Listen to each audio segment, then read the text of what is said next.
Am I on?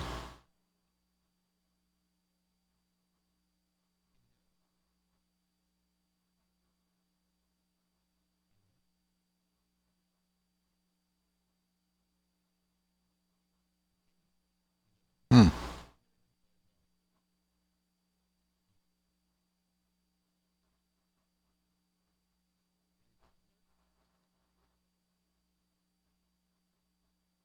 Ah,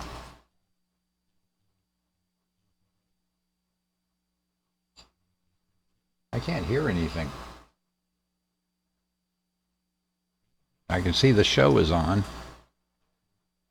But expand that window, Which, the blue one, full screen. this? Is that it? No, that little on the top right there. Top right. Here? I don't have my glasses on.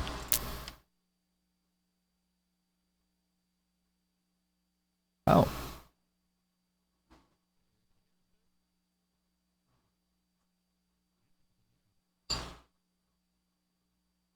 Have they got my sound cut off? Is that what's going on? They say you can't hear you. Can you hear me? You're good. Yeah. Good about that mic position. Okay.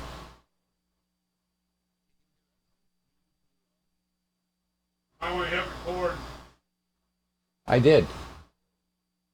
Are we on? I can't hear you.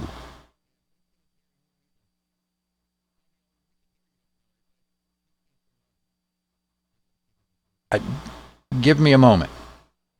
Ernie, they cannot hear me.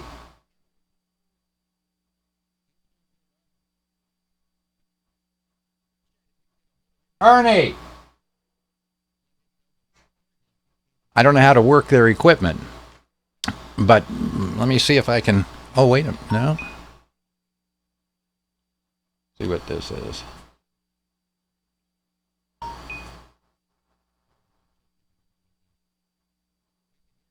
I cannot hear you. Do I have the right headset on? Yeah. It should be. Let me find out what the deal is with the studio. It's maxed out. Ernie! Donna!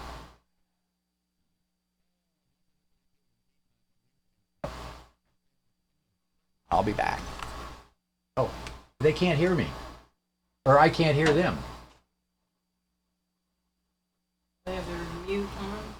Do you have your mute on by any chance? Hold on a sec. No. There you go. Try that. How about now? Can you hear us? Ah, There you go. there we go. There we go. Adjust There we the go. volume. We got to take care. All this fancy equipment around me. They've got Freedom's Phoenix has quite a setup here.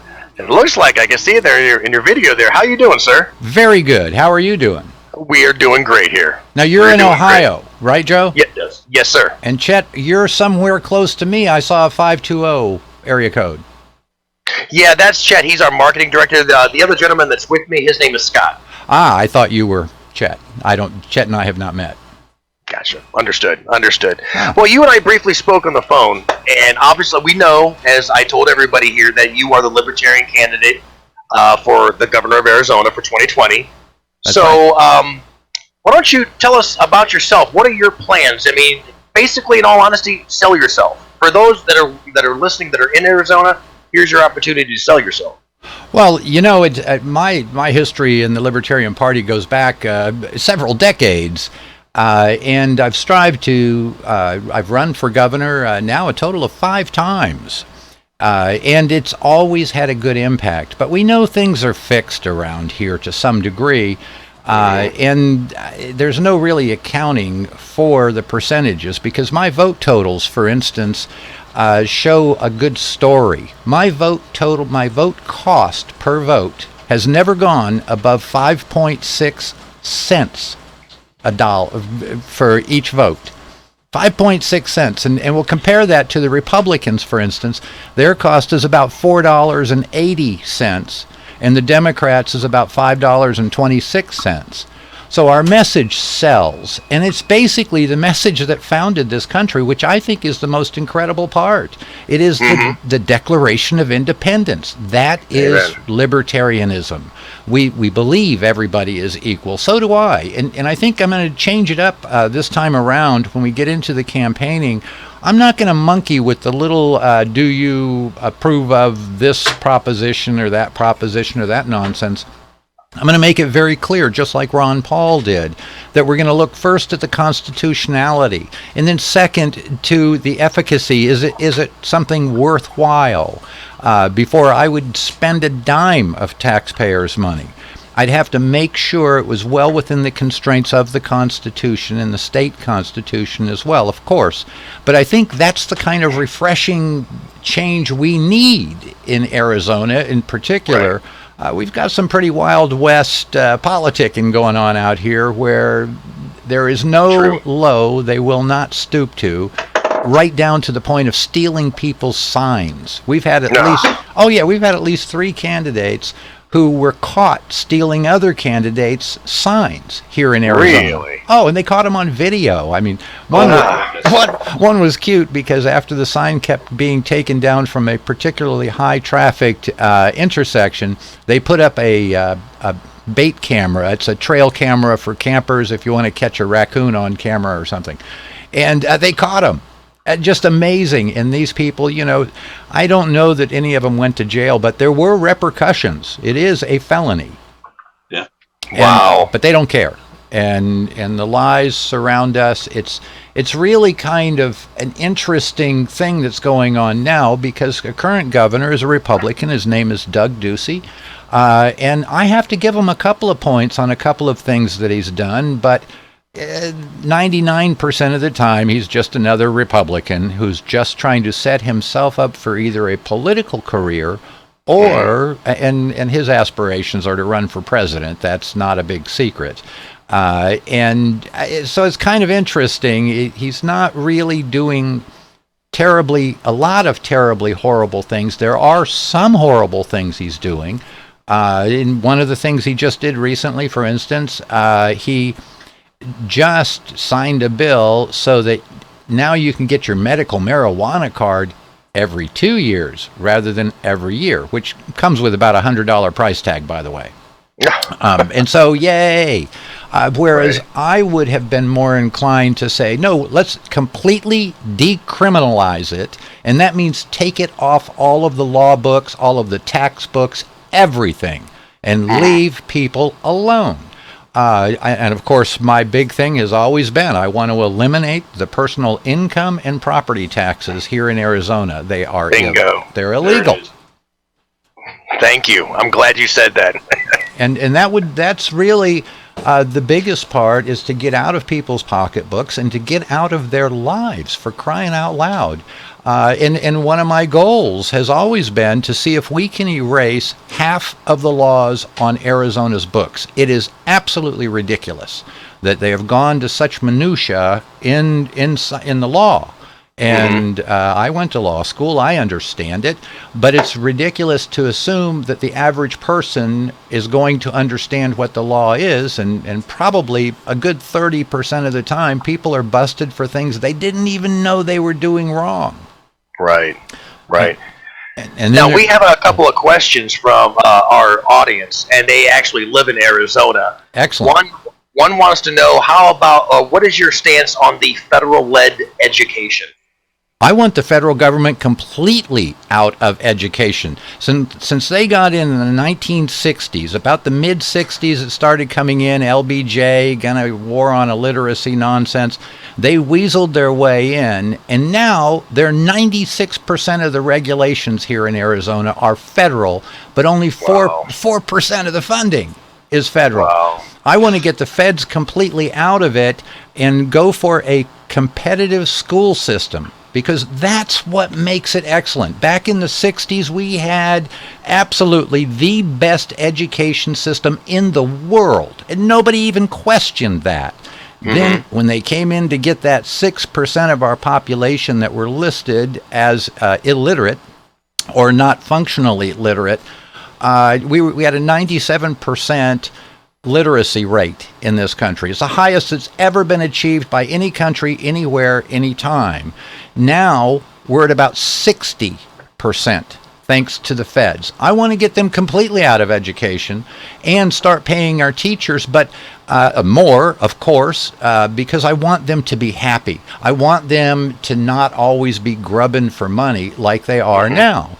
And how we can do that is we're going to have a lot less teachers. That's one thing. Right now, we have more teachers, certified teachers on staff than we've ever had. We've got far too many. Many of them are just gophers. They aren't teaching anybody anything. And so I would like to move toward a better model. For instance, I'm taking courses at MIT over the internet. And distance learning has already proven itself to be far more substantial than the brick and mortar idea of toting your kids to school. You got to spend gas. There's just so many hassles that are eliminated.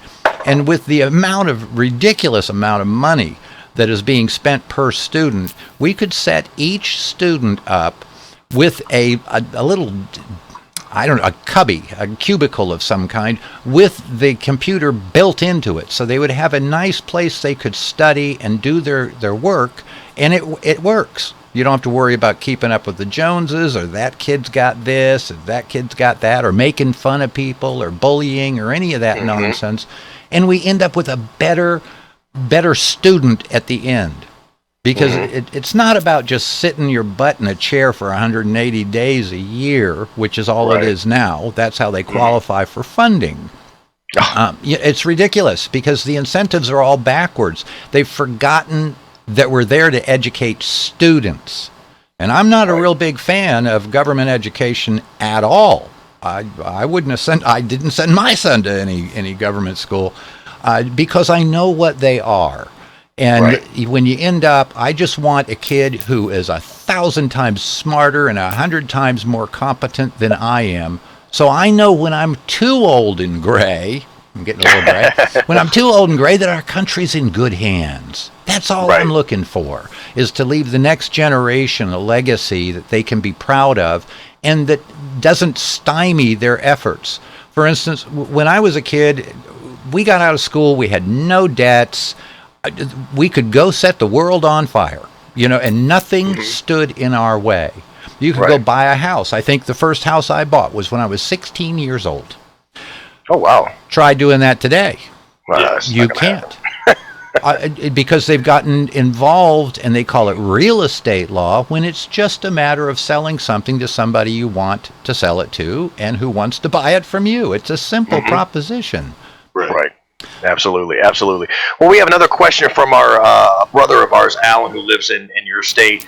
He wants to know, would you fight for all the federal land that is not being used at all the federal government owns here in Arizona? Well, let's be clear. The federal government does not own more than just a couple of places in Arizona. If you look at the Constitution, unless the land has been ceded to the federal government by the legislature, it didn't happen.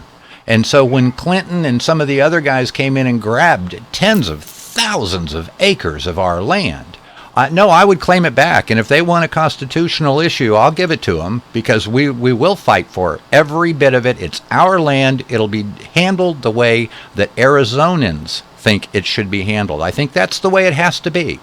Agreed. Very, very well said. Good for you, sir, because that's a big issue for a lot of constitutionalists and whatnot. Now, I know there's a big issue. Everybody's wondering, too, your stance on all this illegal immigration that's, of course, happening in this country right now. Well, now, I'm a libertarian, and we don't want to have borders.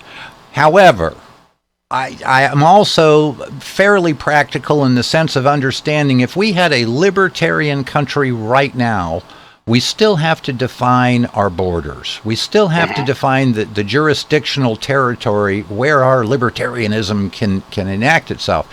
I'm all for open immigration in terms of the free flow of goods and labor. I don't have a problem with that. So I want to open the doors a little wider, but we do have to secure the borders. We want to know who's coming. It's just turned into such a game where we play games through the CIA, a lot of it, is tempting enemy forces, if you will, to want to come in the back door, and they are. I mean, I've seen it. I've been there. I'm not a big fan. I'm shocked that the border wall is being built, because the reason it was stopped for the last 30 years has been the environmentalists who are saying that you can't stop the free migration of animals. That's what stood in it, as the UN. And when they gave over, supposedly gave over control in that sense of our borders, I think it was a real travesty. I would absolutely repudiate that in an instant. Nobody gets to say what happens to our borders except us, period. Right. Agreed.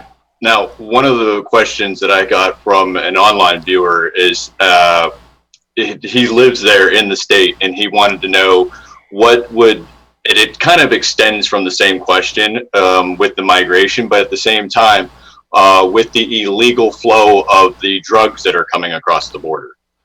Well, I think we should completely decriminalize drugs because that's how you get people to not use them as much. It's not lucrative anymore, and that's been proven. I think in 11 countries have completely decriminalized, and all they did was see the drug use go down.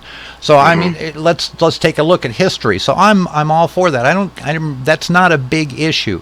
However, the illegal entry, and there's no reason it should be illegal. The only reason it's illegal is because the people come here to claim citizenship. I wouldn't even think about the citizenship angle. If you want to come and be a migrant and work here, yay, come help our economy. We're all for it.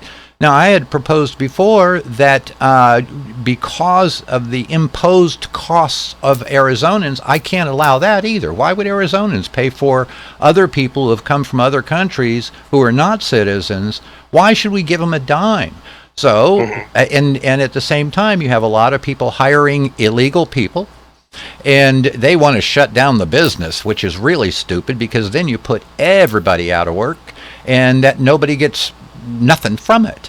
But instead, I've proposed that if every illegal person, every undocumented person in Arizona, I'd make it known, you have a 90-day window to show up, get a card, you can stay, we don't care, but you can work. You work with this little card, and better not make it a green card, we'll make it a blue card or something. And what it would do, you could go to an employer and be legally employed, but it would tax you 5%, and that would go into a fund handled completely by people of that same class or network, whatever, to take care of all their medical needs or health or whatever they need. It would come out of their own earnings, but just taking a 5%, because I do want to get rid of the income tax, so there won't be anything else holding them back. I think that is probably the best program that I could come up with, and I've looked at all of them. And what I figured, let's let them tote their own note, as it were. But why should we be enemies of people who just want to make things better for their own families? I simply can't fathom that. Now, there are a lot of people who come here with ill intent, too, because we're such easy prey. We got no guns. Now, not so much in Arizona, but in the rest of the country, you look at Minneapolis and Kansas City, places where there are violent streaks against Americans, because there are little enclaves of groups like from Somalia. There's a big problem with Somalian gangs who are just going out and having their way with Americans. That wouldn't happen here in Arizona, because we are armed, and we are going to stay armed. I want to see a complete elimination, and just like I think it may have been Utah, I read recently, they repudiated all federal gun laws in their state. And so now we're just waiting to see what the feds try and make of it. I would do the same thing right here in Arizona without any hesitation. We can handle it. We got this. So, I mean, it has been proven that coming across the border, we do have, obviously, child sex trafficking, human trafficking in general, MS-13. There's even been jihadi extremists that have been buzz-cutting their hair, trying to pose themselves off as Mexicans across the border, and even there have been men from the Honduras basically renting children to get themselves over the border. What is your take on this? I mean, how do we? I mean, because it seems like we have more of an influx of people with nefarious reasons wanting to come over here than just wanting to make a better life for themselves. Well, yeah, absolutely. There is some violence coming across, but it is spawned by our own violence. And the big ways, especially those from other continents, have come here to do us harm because we're killing their brothers and sisters. They didn't aggress against us, and yet we've got 7 or 8 wars going now. God, if I was president, I would declare peace on all the world and call all of our troops home, leave them alone, and the problems will settle themselves. But we really do create a lot of our own problems through the use of our military and our intelligence services. That's got to be curtailed. I will agree with that. Yeah, I would have to agree with that, because even I'm sure you know, as a libertarian, even the fact that we have military bases overseas is completely and totally unconstitutional. That we have no right to police the world. So I agree with you. We need to bring them home. And I do agree with that too. I mean, we do create a lot of our own problems. When I say we, I should say our federal government actually creates a lot of problems for us by their actions they do and implement on other countries.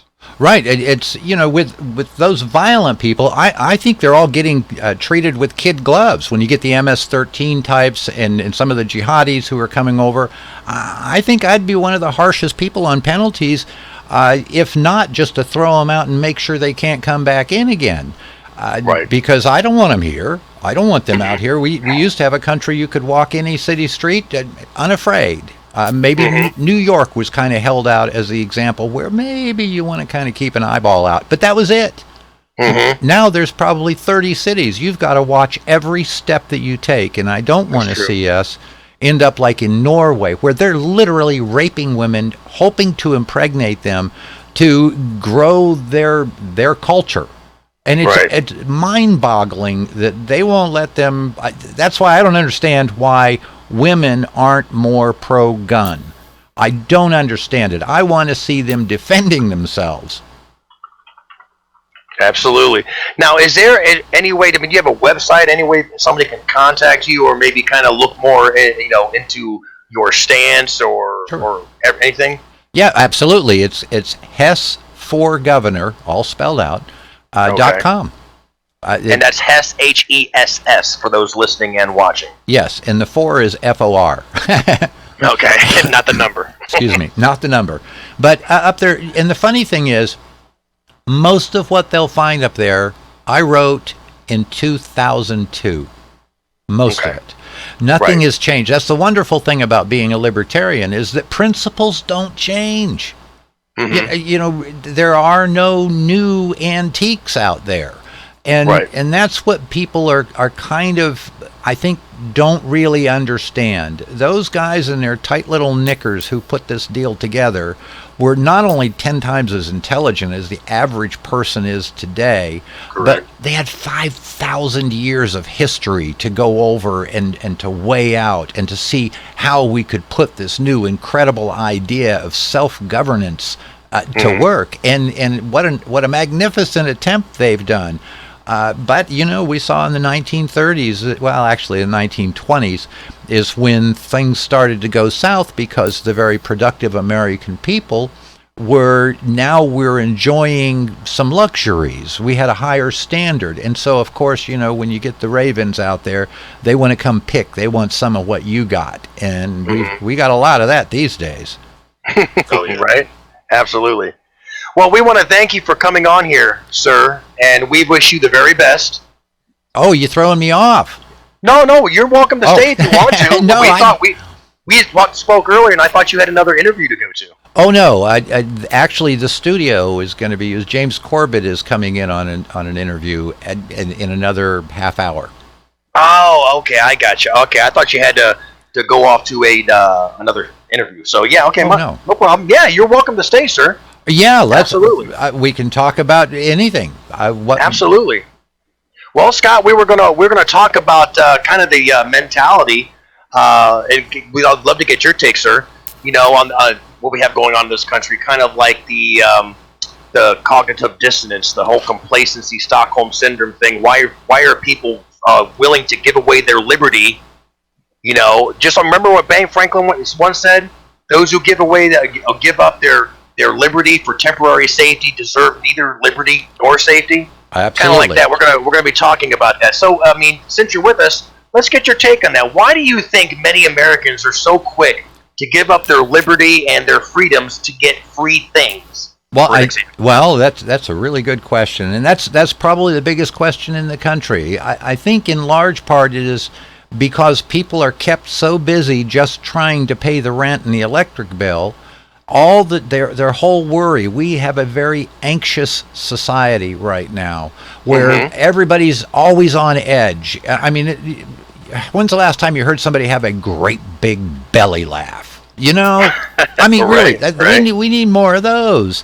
But I really think that a big part of it is people just seem overwhelmed, and they're convinced now more than ever that you can't fight City Hall. So what some lunatic politician puts into law, you have to go along. And a lot of people duck it. You know, they go, yeah, I just don't pay any attention. Yeah, well, they also run the risk. It's sort of like the income tax thing. Some people just don't bother with it. Right. And because they say that is illegal, I'm not playing the game. And some people go to jail. I know a lot of them who haven't. And some of them are very wealthy. But you know what I see is very common of those people who just blow off the nonsense. They are also very charitable. These are people who, it's not the money. It's the idea of somebody telling them, you got to give me that. And they'll just say no. And we got guns, so we're not scared. You know, come on down. Right. And there are a lot of people from the whole patriot movement, the constitutional movement. There are a lot of people who are getting to that point.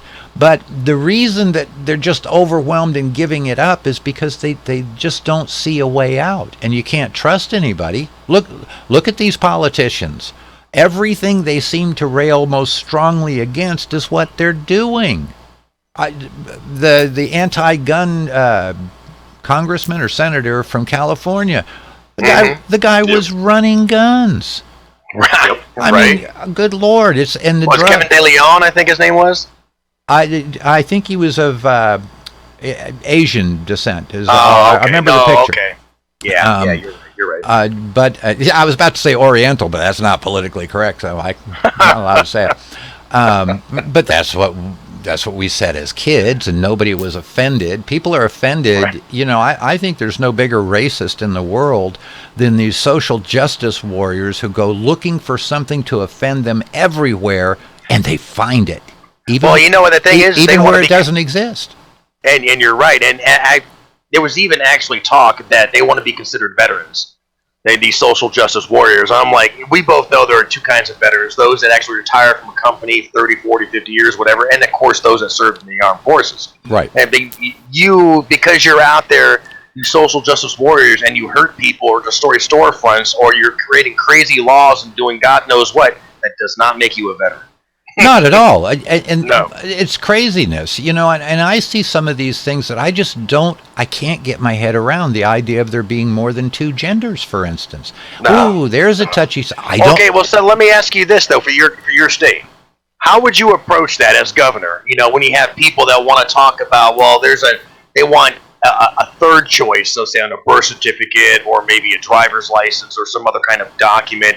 What if people are hounding you to want to have gender-neutral bathrooms like in 2016 in North Carolina and all these other things? How would you approach that debacle? But you know, it's tough depending on what the demands are. But there are two genders. Come on now. Everybody knows it's genetically proven. It's not even a question. And don't get me wrong. I don't care if people want to be transgender. That's their choice, and I'll support that. That's a yay team. But they're either going to or coming from a gender. So pick your gender and be that, you know. But when they start with all this fluid nonsense and inculcating kids in California with weird ideas that can't do anything except upset a culture, I don't think that's productive at all. But bottom line, it's none of government's business. No. Government has nothing to say, and it should treat us all as individuals, regardless of our interpersonal relationships, regardless of our skin color or religious beliefs, our spiritual beliefs, our sexual proclivities, or our sex. It does, or our age, or whatever. That's the government has to treat us all equally. That is not being done now. And now we're being dragged way off course to where everybody gets to be a special exception. But look what affirmative action did. It destroyed any real attempts by people to want to stand out, people of color. And I remember in law school, there were 140 students. There were 4 African Americans. I got to think of which words to use these days. But they were in the school, and I invited a couple of them into our study groups.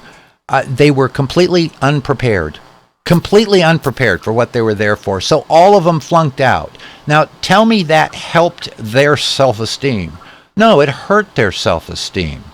It was a major tragedy unfolding before our very eyes by these social justice warriors who thought, well, we just give them a little boost. Well, government can't give them a boost without pushing someone else down. That is a zero-sum game. You can't give somebody more rights than the other person. No. And that's what they've done. So my approach would be basically to stay out of it. Let them solve it themselves. Let private industry and private enterprise determine what they want to do with bathrooms and all that stuff. Because I am really nervous about the transgender guys going into the women's bathroom, and it has happened many times already, molesting little kids. That's right. That's a lot of our concern. See, the thing is that I'm sure you're well aware that everybody has the right to live their life however they see fit, so long as you are not infringing on the natural, unalienable rights of another person. Well, but you're crossing a line there when you want to force an ideology onto somebody else, and you can be gay, you can be a transgender, live your life, that's fine, but when you pass these ridiculous laws, now you're enabling pedophilia. Right.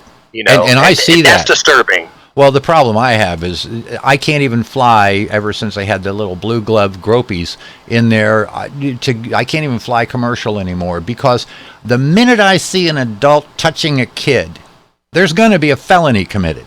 I'm not going to stand by and watch this.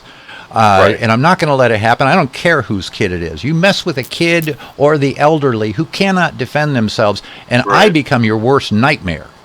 Good. That's the way it should be, because there's a lot of people, we're tired of the pedophilia and these various laws that are basically enabling the pedophilia, because a lot of people complain about the poor childhood brides in Islam, that goes on in this country, but what they fail to realize is childhood brides in America is very common. So let me ask you this. I have a friend, and she is a very strong advocate against childhood marriage. And she's kind of going around trying to get, states, specifically starting with our state here in Ohio, to change the laws for childhood marriage. What is your take on the childhood marriage, and would you do anything about that? Well, as I said, I don't think government should be involved in marriage or relationships at all. It shouldn't even recognize us or give any special benefit to marriage. Right. But on the social side, I'd have to say I am adamantly opposed to anybody who would sell off their son or daughter underage. That's crazy. They've got to at least be what the parents think is mature enough to make those decisions. But you've got a whole culture that you're dealing with when you get into the Mideast. It's very, very disturbing, to me. But then I came up with pretty much traditional American values. I am absolutely against the idea of in any way officiating or certifying a marriage to someone who is not at least of age of majority. Absolutely. And which is another thing, because that's such an arbitrary number, whether it's 18 or 21. That's a tough one for anybody to try to figure out. When do you become competent? Now, most states have laws that you are non compos mentis, meaning you're not completely there. You can't make informed decisions. And I think the age is anything below the age of 12. That might be, I think it's young. I think it's too young. Well, 12 is entirely too young for any marriage, anything like that. That's just, Right. they're a kid. Yeah. And why? That's too much. That's a cultural thing. And I don't know that we'll be able to back it up except by people just being Americans. Because we didn't have these problems back then. We used to laugh about them getting married at 16 down in Kentucky. You know, when we were kids. Well, now 16 is like old maid to some of these 8-year-old brides. And it's disturbing to me. I don't like what's happened to our country, and I'd like to put Arizona back in to be an example of what America is all about. Right. To be American, to let people, live their lives. As long as you ain't hurting anybody or stealing or breaking their stuff, we're good to go. Right. Now we have our brother. He's asking us, what about the issue of the road conditions in all of Arizona? That would have to be one of the major things that I'd want to turn the legislature's attention toward, is you make sure the roads are done and financed first. Right. See, that's one of the tricks, is they always hold back education, they hold back the infrastructure, everything until the end after they've spent all the other money, and then they say, well, we need it just for the children. Well, we do have an obligation to provide what are called post roads. And the whole notion of post roads is obviously for the mail, but it was so that you and I would have free travel between states if somebody set up private roads, which there were lots of private roads in this country before, and people just don't seem to understand where we've come from. I'm not really a big advocate of private roads. If somebody wants to put the money in, like they did over on, is it the 1A on the West Coast? It's a beautiful road, and it's privately funded. You run out of gas, they see you because they've got cameras. They'll run out and give you some gas free of charge. Boom, you're gone. But you do pay a fee for that. There's a toll on that road, and it's a private road. It's a 10-minute journey across town, whereas if you go right next to it on the city roads, it's going to take you about an hour and a half. And that's why people are willing to pay. It's a good private enterprise. It is a for-profit thing. I like the idea of being able to travel free. I really do. Sure. Because I travel a lot, and I've always enjoyed it. But I think I would put up with a few private roads because, and I know that the market's always going to determine what the cost would be. It'll only bear so much.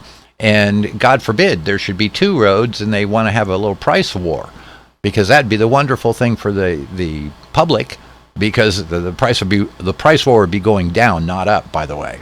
Right. And if I had a road across Missouri and I decided to shut it down one day because it was my daughter's birthday, well, I want to make sure there are alternatives to that, because that's usually one of the big fears. But getting back to the first question of infrastructure, that would be a priority, to make sure we have safe roads, and I'd like to even see call boxes or some provision so that nobody gets stuck out here in the desert. If you know anything about Arizona, you can die in the desert, and people do. Right. We don't want that.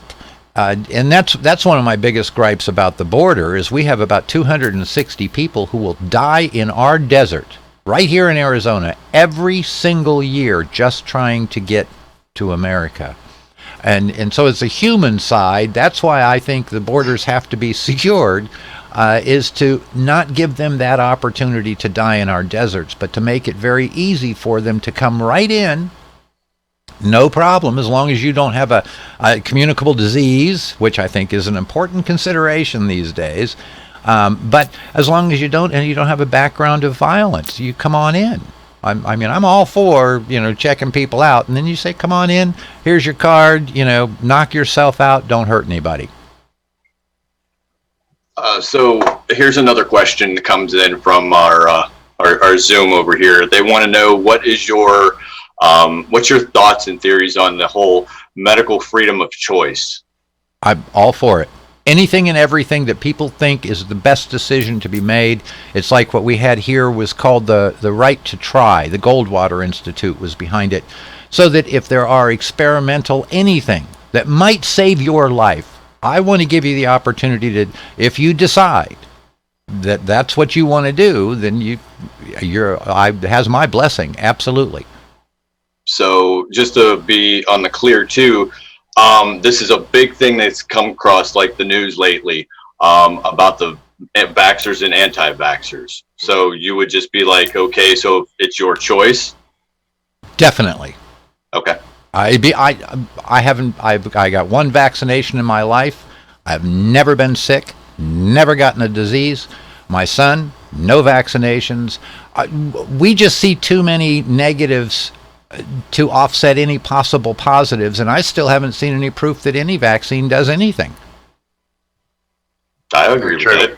Yeah, so would I. Except for the neurological damage that we've all seen, and now it's proven, and there are more and more studies coming out saying, oh yeah, there is a connection. And having seen it close up, it's heartbreaking to think it never had to happen.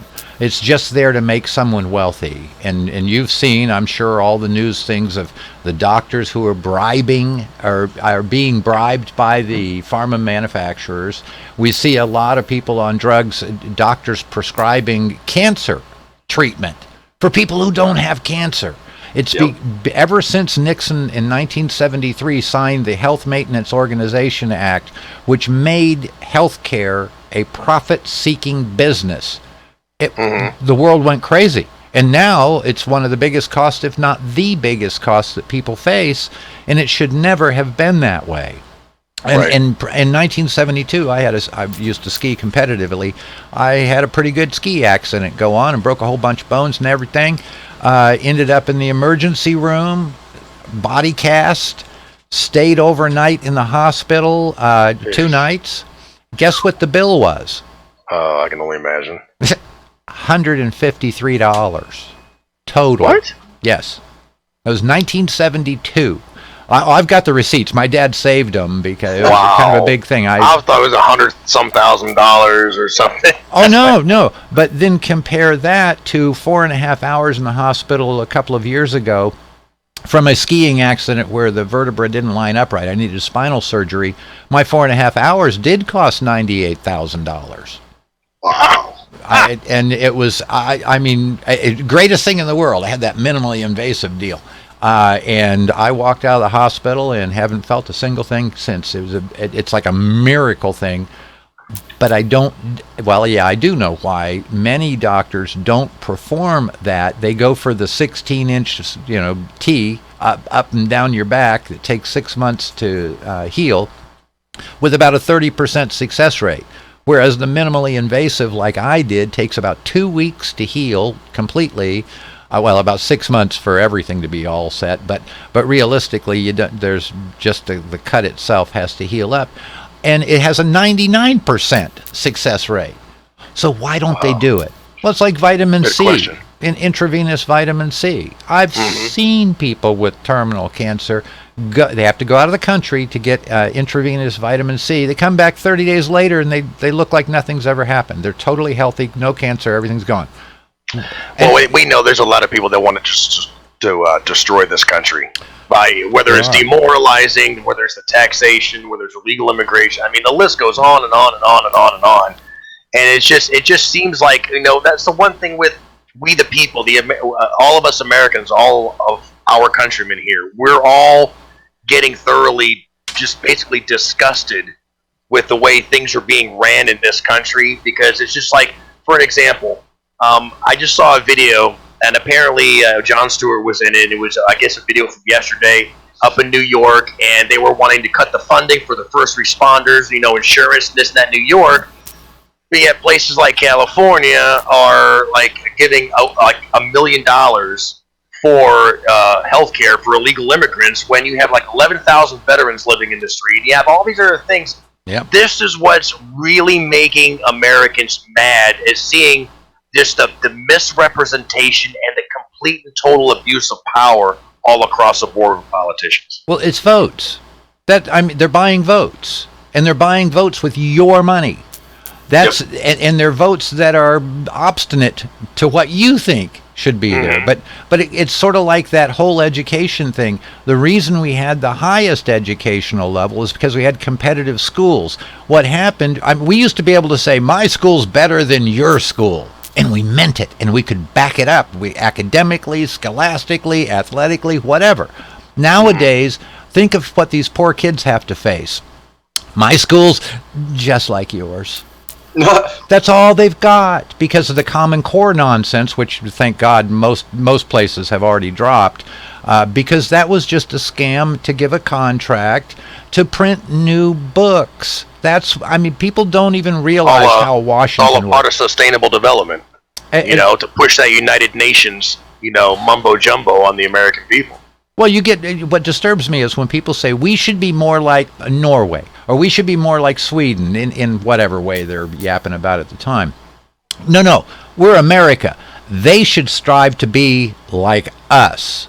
That's where we should be. But when you have competitive opportunities for anything, the consumer wins every time because you get the price war on the downside going on, where they're always trying to give you the higher quality for the lower price to get your business.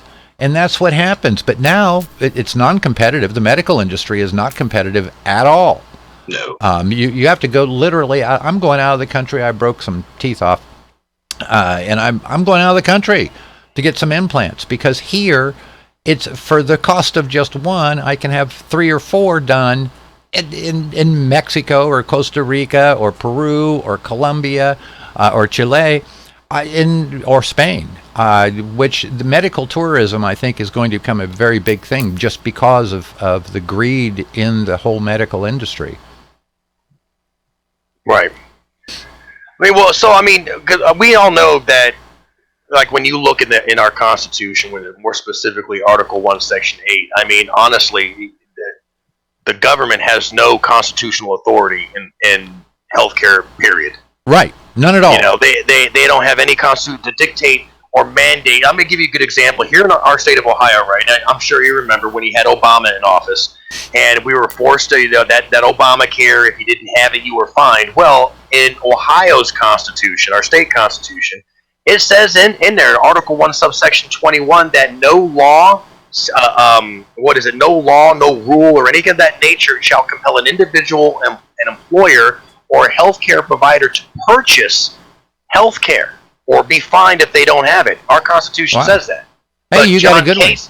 John Kasich never fought for Ohioans and said, hold on, you don't have constitutional authority to force the nationals of my state to do this, and our state Constitution says that.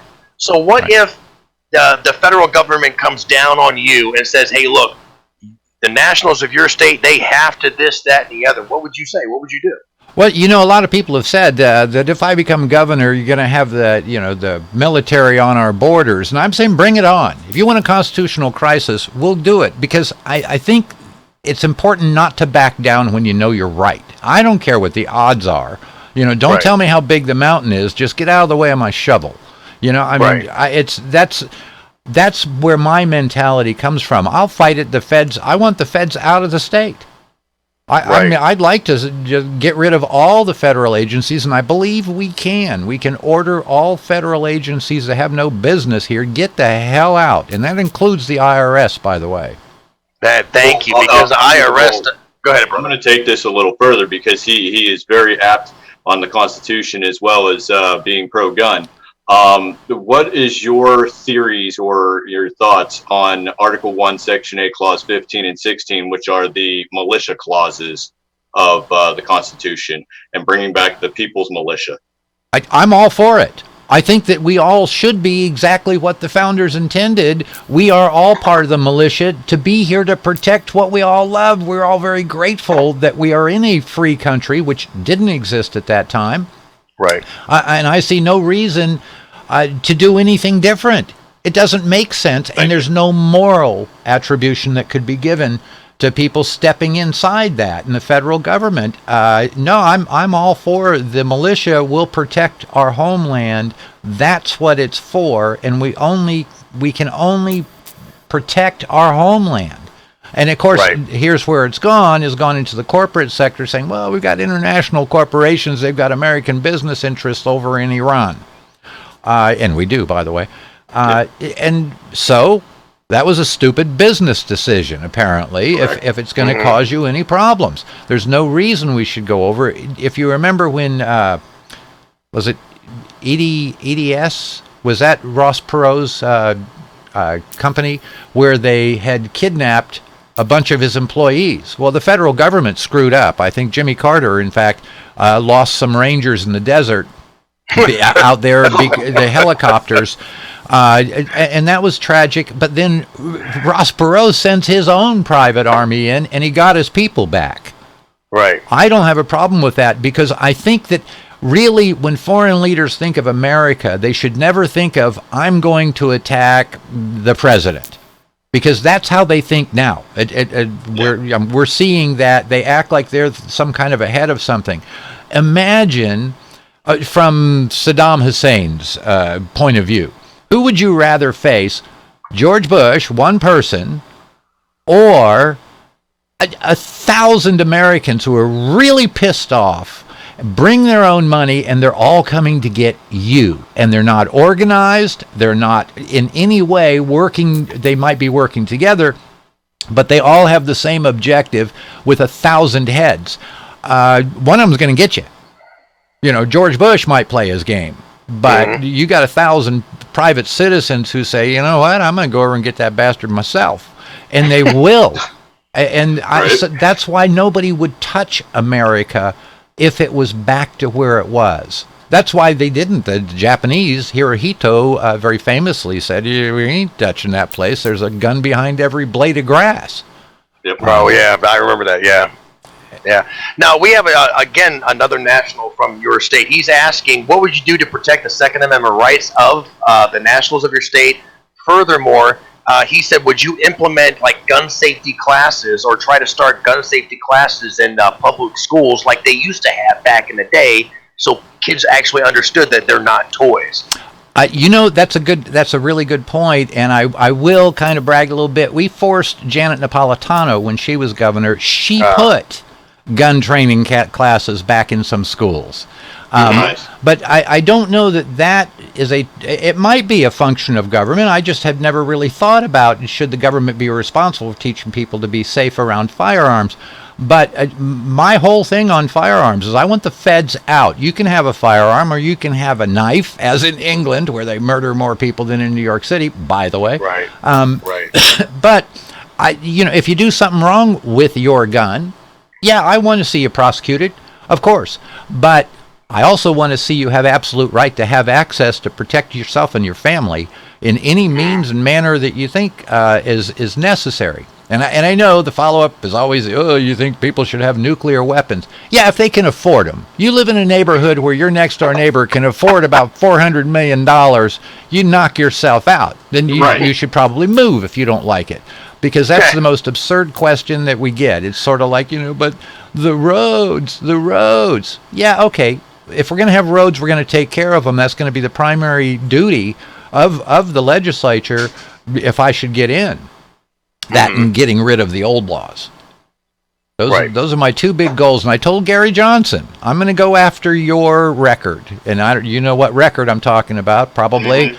749 vetoes of spending bills, more than all other governors combined during his 8 years. I want to beat that record. Right. Now, let me get your take on the whole. I know we briefly touched on it, but I want to kind of review here real quick. I want to get your take on the whole medicinal marijuana. Get your take on the hemp as well. I think both should be completely legalized or completely decriminalized. Absolutely off the books. Nobody says anything about it. Nobody taxes it. Nothing. That's I'm fairly hardcore on that. Good. I know we had somebody just recently asked us about that too, so I wanted to kind of touch base on there with you. Well, we are actually at the end of our show. Yep. we have a couple minutes left, enough for the outro here, and I want to thank you very much, sir. It was a pleasure and an honor to have you on here. Thank you very much. The pleasure's mine. And I want to mention to everybody out there listening or watching the replay here, go to hess4governor.com. Now, the 4 is spelled out. It's not the number 4, and it's HESS. Yep. So hess4governor.com. Go there, check out Mr. Barry Hess here. And like I said, you have anything here, Scott, that you want to... No, this has been great. I'm just jumping for joy that he's come on and he's put to almost pretty much the Constitution, period. Right, right. It's a good framework to work within. That's why it's Absolutely. so easy to be a libertarian. You know, all you have to do is be honest. I'm apportionate to the Constitution Party myself, so. Yep. Yeah, I'm part of the Constitution Party also, so. Yeah. Well, a friend of mine founded it, so that's okay. Aaron Russo. Most people don't Oh, know. I know exactly who Aaron Russo is. I was his speechwriter, but he was also a very, very good friend. Really? You were a speechwriter? Uh-huh. Oh, wow. Nice. Aaron was larger than life in many ways. He was a heck of a guy, and I miss him. Oh, I'm sure you do. I mean, watched all of his stuff. I mean, just reading it, yeah, I know exactly who he is. A lot of respect for that man. Oh, absolutely. Yeah. Well, once again, thank you, sir, for coming up on here. Thanks, everybody, for tuning in. We appreciate it. We'll be back tomorrow at 9 o'clock p.m. Eastern with Mr. Pete Hendrickson of Lost Horizons. We'll be talking about taxation. Till then, we'll see you guys later. Peace Thank out. you. Thanks a lot. Thank you. God bless. Stay safe.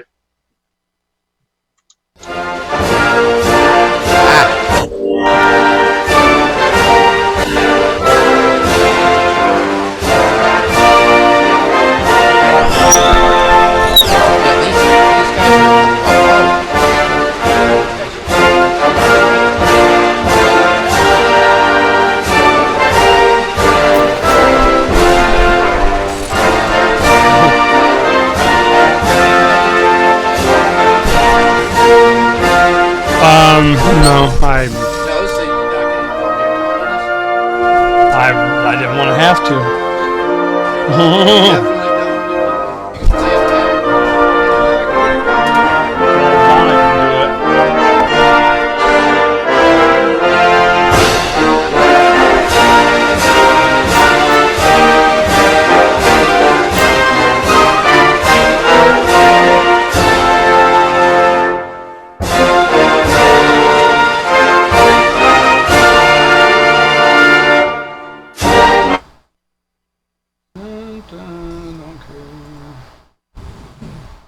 What I know, based on the background that I did find out, is that going to give me some more shows to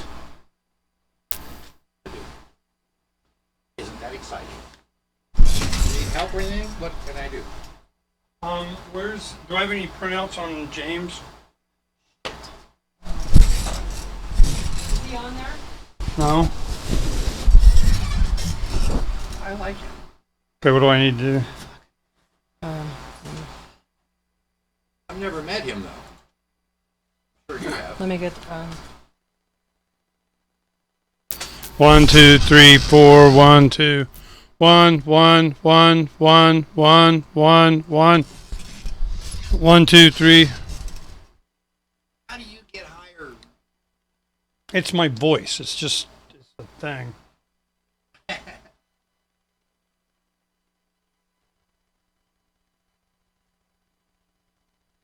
I like this setup. I mean, you got a bunch.